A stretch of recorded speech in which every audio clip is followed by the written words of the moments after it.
我的妈！今天这个片子开场就给我上了一课，啥子叫舌尖上的惊悚？女主佳佳用她那充满悬疑的歪歪网文腔告诉我们，他妈金老板开的包子铺，生意火爆的绝子，但背后却藏着一个离谱的秘密。好家伙，这家包子铺的包子，据说好吃到让人心里直痒痒，跟上了瘾一样。但诡异的是，佳佳从小到大从来没见过他妈去买过肉。而且金老板还立下铁规，自家的包子谁都能吃，唯独亲闺女佳佳一口都不能碰。这操作我直接看不懂了，难道这包子是榴莲做的，自己家孩子闻不惯？更逆天的还在后头，这包子铺不仅味道沉迷，卖法也跟搞行为艺术似的，每个客人限购一份，多了不卖，主打一个饥饿营销。食客们一个个吃的是满嘴流油，赞不绝口，甚至给老板娘起了个外号叫包子西施。但有的下头男就开始口嗨，说这老板娘是个寡妇，言语间懂的都懂。这时候一个外地来的大哥想多买几个，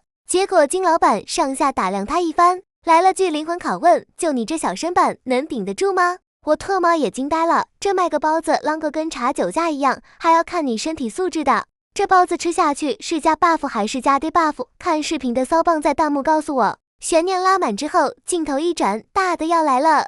夜深人静，佳佳偷偷摸到厨房门口，想一探究竟。结果她居然听见厨房里有男人和他妈在调情。我直接一个好家伙，这厨房 play 玩的是真花啊！结果佳佳刚一出生就被他妈逮个正着。金老板一脸严肃，再次强调天条，不许进厨房，不许问，妈妈做的一切都是为了你好。这套亲情绑架的组合拳给我都看 emo 了，这哪是为你好，这分明就是教科书级别的 PUA 啊！时间一晃，10年过去了，佳佳长大了，但她心中的疑惑也跟着长大了10年。旁白再次补刀，说这10年来，镇上总有食客莫名其妙的消失，而每当有人消失，他们家的包子就会变得格外香。我勒个去，这不就是传说中的食客变食材，主打一个循环经济吗？我哭死，这商业模式也太超前了。终于，佳佳绷不住了，她决定亲自下场解谜。她从一个路人手里买了个包子，刚准备体验一下这禁忌的味道，他妈就跟开了全图挂一样，瞬间出现，一把打掉包子，然后又是一顿输出。佳佳这次也刚起来了，直接质问肉的来源。她说她问遍了全镇的猪肉铺，他妈每次买的肉连塞牙缝都不够，根本做不了那么多包子。面对女儿的侦探式盘问，金老板再次开启情感攻击模式，打起了悲情牌，说这是他对女儿唯一的要求，眼看就要蒙混过关，但佳佳这次是铁了心了。当晚，佳佳再次夜探厨房禁地，上演了一出潜行游戏。好家伙，他妈果然在里面，满脚是血，正在剁着什么东西。佳佳刚想上前，突然从厨房的角落里传来了一声男人的闷哼，骇人，这下藏不住了吧？结果金老板面不改色心不跳，强行解释说佳佳是出现了幻听，还抛出一句有些事不是我们女流之辈该做的这种逆天台词。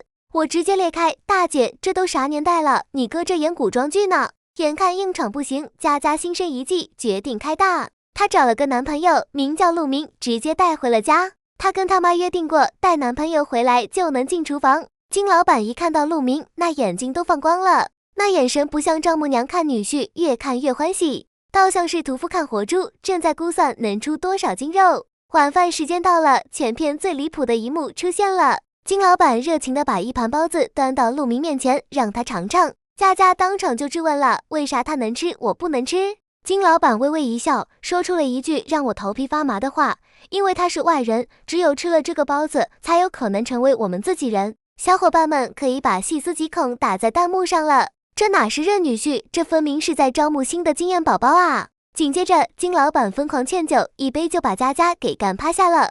我真的绷不住了，这妈是亲生的吗？为了个新食材，连亲闺女都下药。支开女儿后，金老板对着一脸懵逼的陆明开始了致命诱惑，说他还有更香更软的包子，要不要去他那又大又宽敞的厨房里尝一尝？那表情，那语气，这哪里是丈母娘，这分明是黑山老妖要吸阳气了。眼看陆明就要被骗进那个神秘的厨房了，这剧情简直逆天到家了。